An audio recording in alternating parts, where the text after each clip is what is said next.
Hello, my name is Natalie Escobedo. I'm a licensed psychotherapist out of San Diego, California, and I specialize in EMDR as well as complex cases and the overlap with other conditions, which leads to today's topic, something that all of us very literally deal with on a daily basis. And if you guessed stress, then you did guess right. And that would be because stress, by definition, is anything we have to change or adjust to. So very literally all of us every day are dealing with a lot of different stress. What most people don't know is actually there's two kinds of stress.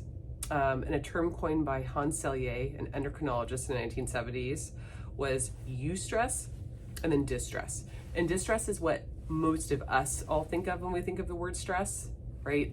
I sat in traffic for an hour today, like that's distressing for a lot of people. Or the heavy workload, right? Like all of us are able to kind of, that's the stressor. Well, that would be defined as distress.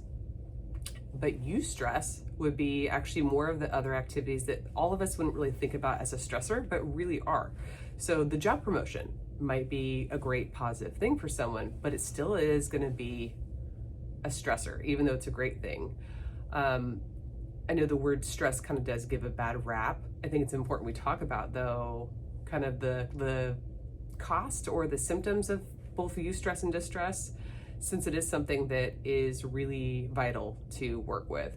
And I say that because stress can, over time, be a predictor for chronic health issues. So we've noted that with chronic stress for people, that the increase of preventable issues goes up by 50%. So we're talking about blood pressure issues, cortisol burnout, cortisol issues really leading to adrenal burnout and fatigue, hand in hand with stress. So let's break that down a little more, because I think also when I gave the term eustress versus distress, that still leaves a little bit of ambiguity. What do both of those do to us? Well, for everybody, when they're encountering eustress and distress, we're going to see the heart rate go up.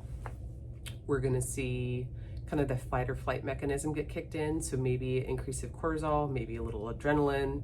We're going to see the blood flow change in the body. So typically we're going to have more flow go to the legs, extremities, so they can get out of there, they could fight. And then we'll also see that result in digestive issues if it's chronic, in regards to somebody's in chronic fight or flight, because we're having the blood flow be taken from the digestive system to help support those other limbs in the ability to get away or to fight the bear, as far as from the survival mechanism standpoint. Where it leads me today is the idea that a few things that make things eustress versus distress. Sometimes it's perspective, right? So if somebody has a big presentation at work, it could be distress or it could be eustress. It just depends on how they're looking at that stressor. So if they had the lens of like, I'm really excited to do this this big pitch, and I'm nervous, right? That heart rate's still going to go up. We're still going to have it kind of be defined as eustress. But if they can harness that anxiety, we're actually going to see their performance increase with that presentation, as well as kind of their takeaway messaging for themselves when they're done. They're going to probably feel good about it versus the negative, and then it's even bigger stressor. And we'll see that stress cycle complete if it's kind of the like, oh, thank God I'm done. That felt, like, oh, I'm through it, and like that felt good. Or even if they have the negative takeaway of like, I hated that, but it's over, that still closes the stress cycle loop, which also goes into this idea of not everybody deals with stress the same way. So the work presentation situation, for some people, that might be super easy. For others, that could be a huge stress. So stress is really, again, based off of how we perceive what we have to change or adapt to, and even the story attached to it as to like the negative connotation. But no matter what, at the end of the day, for all of those I just described, we're still having the stress put on the body, as far as the cortisol being released and the increased heart rate and the blood pressure temporarily going up, which is why it's important for everybody to figure out strategies that work for them on how to manage their daily stress. Which is why I also would say, while all of us have stress, some of us seem to do better than others with it. I'd usually point out that people may not realize what they're doing to manage, but they're doing something. Some people already have regimens that just work, and they just haven't put too much thought into it. Others maybe need to think it through a little more. So when I talk about that, For people that have the paid time off to be able to do maybe a mental health day, that could be a really great way to manage stress. Go spend the day doing something they really enjoy, especially post, big move or some other changes where they just might need a little bit of a reset break. Not everybody has paid time off. And so if that's the case, then maybe it's about taking the 5 minutes to sit down and re-regulate, maybe doing a really good deep breathing exercise. There's like the 5 senses exercise. I have that actually up on my website. I'd encourage people to check it out.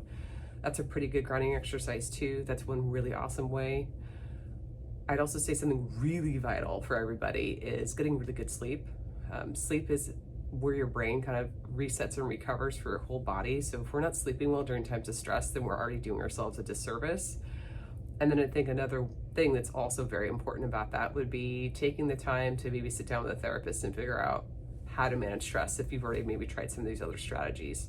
Or maybe do both. Find a great therapist and try to add some of these strategies in, because the reality is change takes time, no matter which route we're talking about going. So the sooner you start doing something to manage stress, the better. And the third piece about all this is that on my website, I also have a blog post that goes a lot more into detail about stress. I'd encourage you to read it because it does break it down a lot more. I take a lot more time writing versus taking time for these videos. And of course, follow me if you would like to learn more about things like this today. Have a good one.